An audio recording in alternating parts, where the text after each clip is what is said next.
Hello dear chess friend, I'm glad that you decided to learn Queen's Gambit Declined. This is one of the most popular openings in chess, so regardless of what is your starting move with white, I feel like it's very important for you to understand the main ideas of this classical opening. So without further ado, let's just jump right into it. White plays d4, black responds with d5, and now white plays c4, Queen's Gambit. Now, if black was to take the pawn and accepts a gambit, we'd call this Queen's Gambit accepted. In general, with this move, black allows white to play e4 and win the center. So for that reason, a lot of the times people play e6 and decline the gambit. Now they're gonna build control over e4 square and make sure that white doesn't play e4 himself. Knight to c3, knight to f6, and here the most common way of playing would be c takes d5, entering the Carlsbad structure. So c takes d5, e takes d5. The next move is very natural. Before we play pawn to e3, we want to play bishop g5 or bishop f4. So bishop g5 follows. In this video, we're going to follow Anatoly Karpov game, who was the world champion, one of the greatest players of all time, if not, of course, the greatest.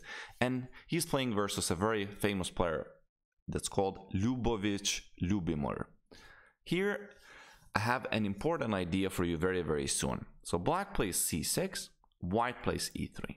Now, the most common way of developing in general in the openings would be developing the knights sooner than the bishops. And here comes a little exception. In the Queen's Gambit Declined, Carlsbad variation, if black, for example, here was to play bishop e7, usually people are actually playing bishop d3 and queen c2, mainly not to allow black to develop this bishop freely to inactive places like f5 or g4. Now, if you was to play knight f3 here, then black can play bishop f5, and here actually white has a very small advantage. Because the main headache of blacks a lot of the time is that he doesn't have space for the b knight and also bishop, that is the light square one. For that reason, white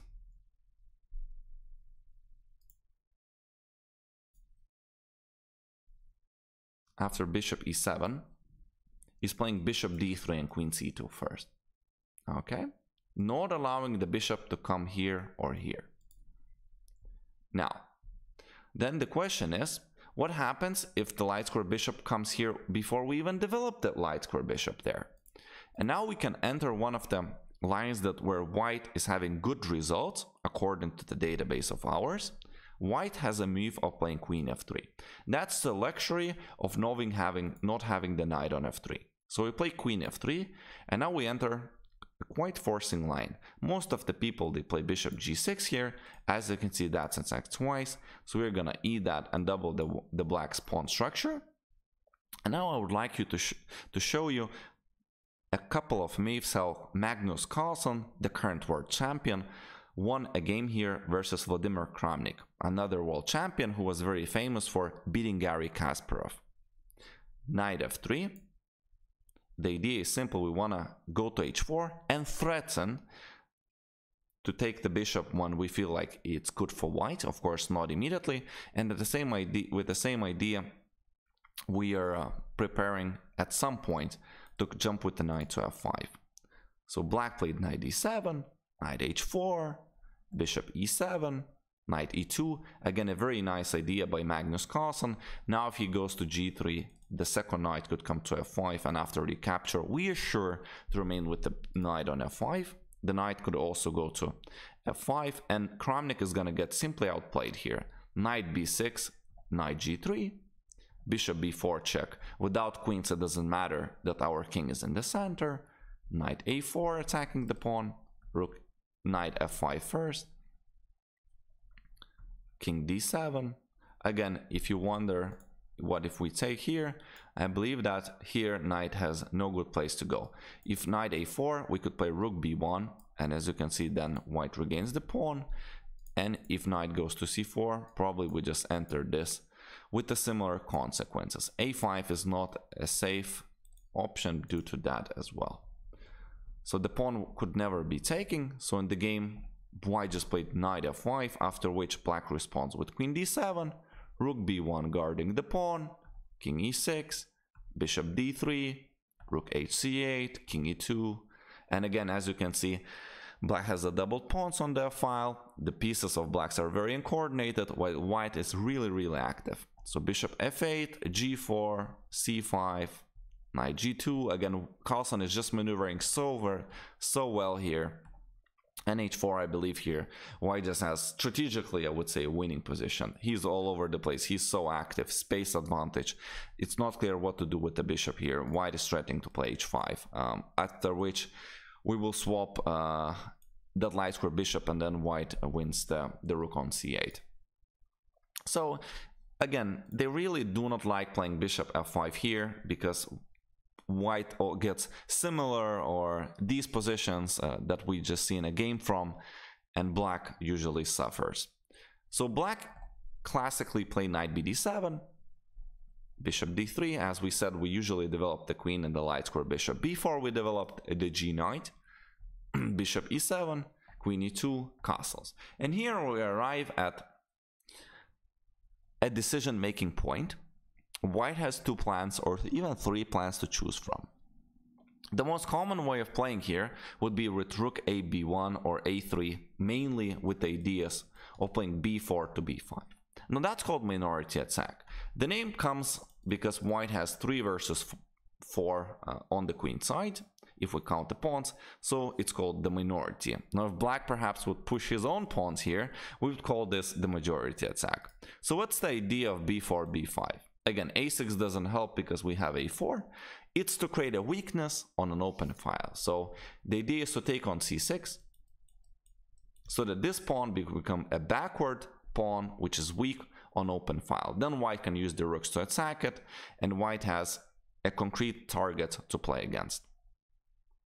Another idea here would be to play with knight g2 this time, with f3 and e4. So he's trying to break in the center, and after this exchange, which rarely occurs, white has a hanging pawn structure in the center. Now again, if you play e4, you would enter isolated pawn structure. And the most rare plan perhaps that is also playable would be to play with a long castle and try to attack the black's king.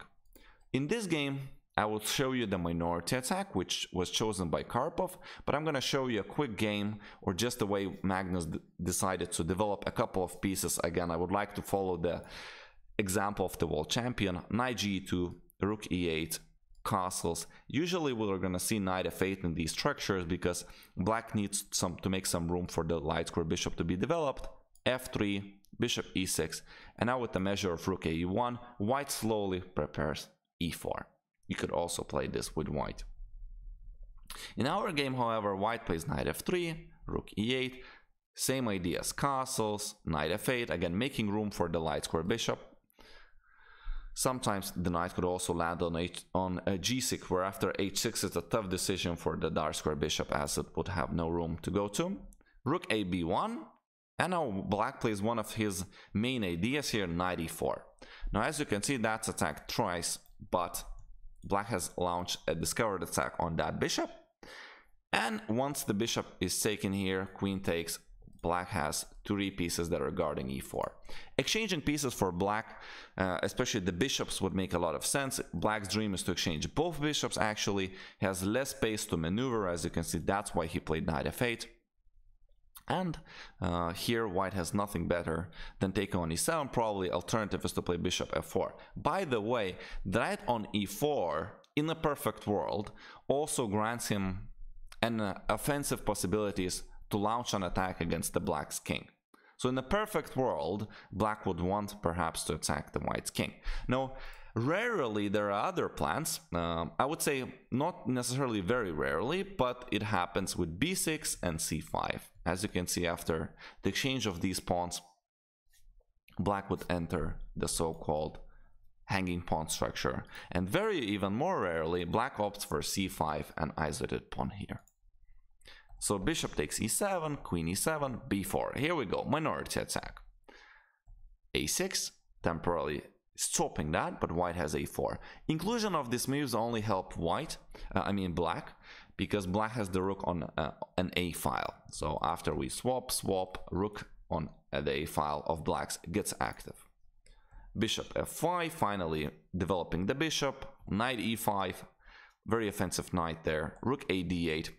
Important to note, please take a note that the minority attack itself is as good in the endgame as it's in the middle game. So the exchange of the pieces doesn't help the defensive side in any way, unless you decide that you of course exchange the right pieces. For example, the bad pieces of yours for the good pieces of your opponents.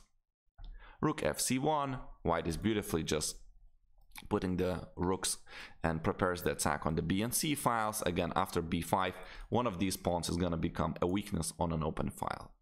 Knight g6, and after that we have lots of pieces exchange. Bam bam, bam bam, bam bam. So we enter an endgame, and as you can see, that won't help black at all. b5.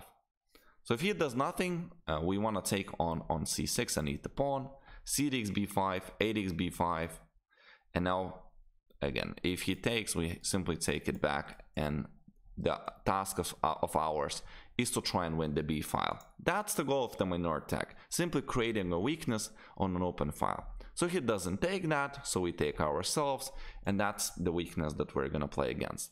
And Karpov, of course, being a very technical player, just drills this endgame out and win this endgame with 2 rooks for both sides. So first of all, make sure that the rook is active there and the pawn doesn't move.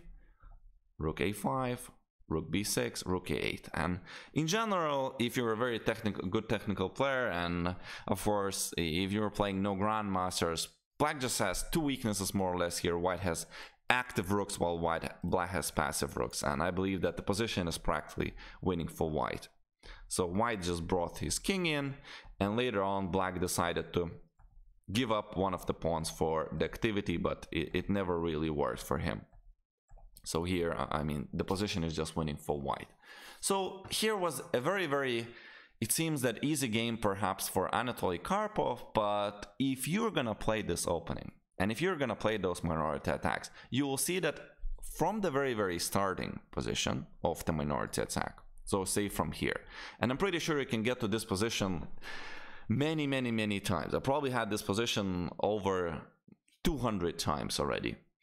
There is not that much that black can do to stop the minority attack. Of course, there are measures, as I said, to counter attack with b6, c5, with c5, and there are even a couple of other plans. But in general, it works. And if black has no idea of what you're doing, then you're gonna have these easy wins on your own. Hope you enjoyed this video on the Queen's Gambit declined opening. Now it's the time for you to go online and test it out. And if you did, please subscribe to my channel. If you want to hire me as your personal chess coach online, you can find my contacts on the bottom right. I'm gonna say goodbye, good luck in your chess, stay healthy and play chess.